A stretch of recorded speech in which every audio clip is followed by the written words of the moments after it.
Good morning. So let us review what we learned last class, and then we will discuss the Greeks today. So as I discussed last class, there are three major principles to geopolitics. And once you master an understanding of these three principles, then you will see the world much more clearly, okay? The first idea is that the competition within states is greater than the competition between or amongst the states, okay? And this is the idea of elite overproduction. So the historian Peter Turchin, he looked at the fall of the Roman Republic, the French Revolution. He looked at many seminal events in human history. And he discovered that what drives crisis is the fact that you have too many elite competing for limited positions of status and power. Okay, and that's what drives a lot of conflict within the nation state. Another way of framing this is that the conflict in states is not between rich and poor, but between the have a lot and have some but want more, okay? So usually between the upper nobility and the lower nobility. And we see this throughout human history. So next class we will discuss the Rome, okay? And we'll discuss that, and we will understand that a lot of conflict was between the upper nobility and the lower nobility. So Julius Caesar did what he did because he was of the low nobility and was trying to reach the upper nobility, okay? So this is the first principle that you need to understand, that what drives a lot of conflict is elite overproduction, okay? That's number one. Number two is the elite has no loyalty. Okay? This is really important principle to understand.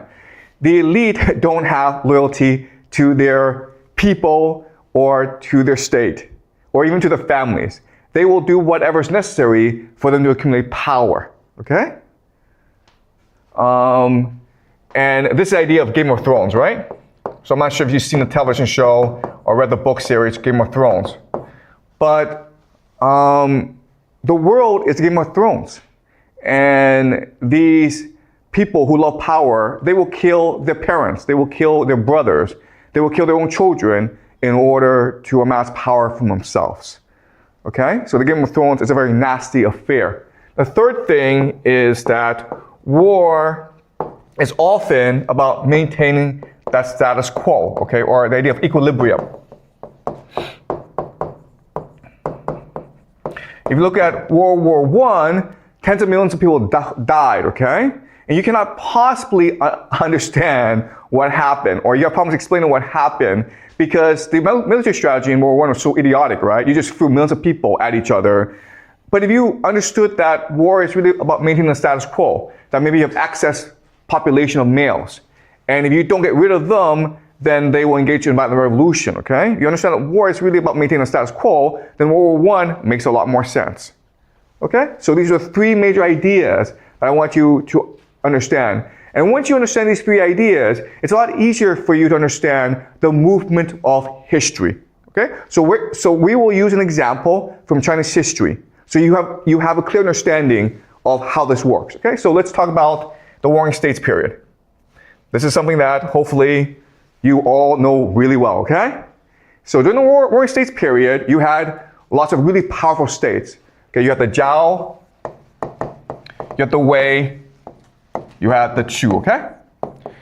And at this point in history, you could believe that any one of the three would become the empire. They would unite the entire Middle Kingdom because they had access to rivers, so it's easy for them to transport soldiers and the goods. They had a large population, and they were on fertile ground, okay? And then over here is this poor, backward, and isolated people called the Qing. And these were barbarians, okay? So how was it possible for the Qing, who are these barbarians, not very advanced, very poor, limited population, to eventually conquer all of China, okay? Well, once you understand these three principles, we can now explain it. Because what's happening is that the Zhao, the Wei, and the Chu are pretty stable states, okay? And so their major problem is elite overproduction, the conflict between the upper nobility and the lower nobility. And the way that we resolve the issue is by waging war against each other. But waging war against each other not to conquer each other, but in order to reduce the domestic conflict within their nation states. And as such, war became a ritual in which it was like a chess game, okay? The point was not to destroy each other, the point was just to maintain equilibrium, maintain the status quo. And as a result, these states became stable, but another word for stable is stagnant. And now what's happening is, first of all, the Qing is being recruited into the wars because the Qing is poor, therefore they can provide mercenaries, okay? Once they do that, what happens is that these mercenaries learn all the innovations of the Zhao, Wei, and Chu in terms of military strategy, okay? So you have this massive infusion of innovation into the Qing, all right? So the Qing is being energized. We call this energy, right? Innovation energy and ideas. But not only that, but you have talented people of the lower nobility, right? They want to become officials. They want to become generals. But there's opportunities for them. So where do they go, guys? They go to the Qing, okay? Now you have people coming in as well. And now what's happening is that the Qing has this massive infusion of energy, innovation, talent. And so now they can just bulldoze everyone. Okay? And now you're like, wait a minute here. Surely the Zhao, the Wei, and the Chu recognize the danger of the Qing, and they will respond by uniting together and then destroy the Qing, okay? That never happens. Why? The reason why is that once you enter an equilibrium, you understand the world through this equilibrium. So in their perspective, the Qing becomes stronger, but that's okay because all we'll do is we'll just bribe them. Or we will have them become part of this system. Why would they want to take us over? Why can't we just live happily ever after?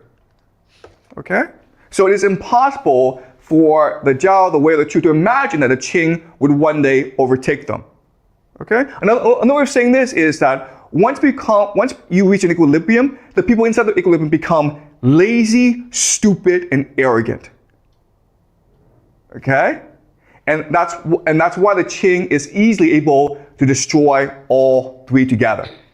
In fact, the lower nobility in all three states probably supported the takeover, right? Because now they have opportunities to rise within their societies. Okay? And that's the pattern of human history. And we see this over and over